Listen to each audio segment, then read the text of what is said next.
My name is Robert A. Anderson. I live in Rockledge, Florida. I've been in Florida since 1962, and I love it very much. I was born in Winfield, West Virginia, a town of about 300. It's a farm community, mostly agriculture, raising tobacco and corn, beans, tomatoes, and food stock.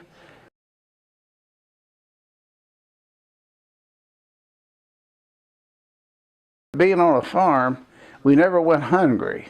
However, we lacked the staples that would be making things comfortable, such as things like sugar and real butter. My mother and my father made our own butter from milk from the cows that we had in the barn, and one of our chores was to milk cows every morning and to get the milk into the house and strain it and separate it, and butter was of course made from the cream, and to churn butter is something I've done, which you had to sit on the porch and use the churn to bring the curd up to the top, and then you take it out and mold it into a bowl, and you use it on your bread and biscuits, and I used to enjoy that, but it was tough.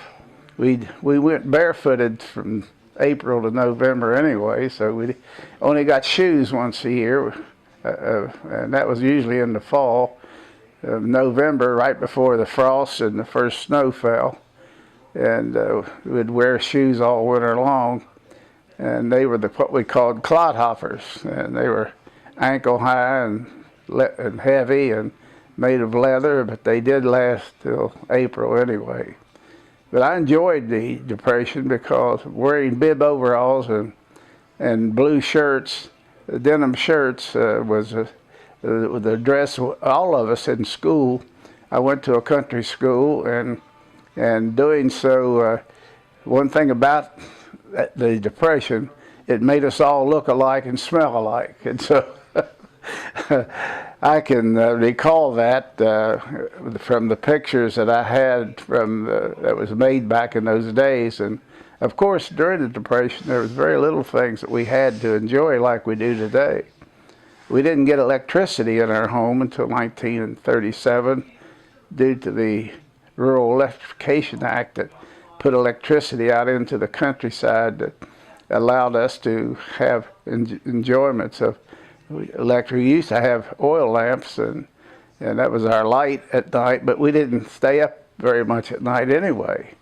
And we didn't have TV because the radio was the only thing we had, and we listened to programs like Amos and Andy, or Little Abner, Little Orphan Annie, Jack Armstrong, Terry and the Pirates, and these were programs that we all got accustomed to when school was over with, and we'd run home to listen to Jack Armstrong, the All-American Boy, and programs that were worthwhile. Depression had a lot to play on my life. Depression taught me one thing: to appreciate everything that I got, because we didn't have very much.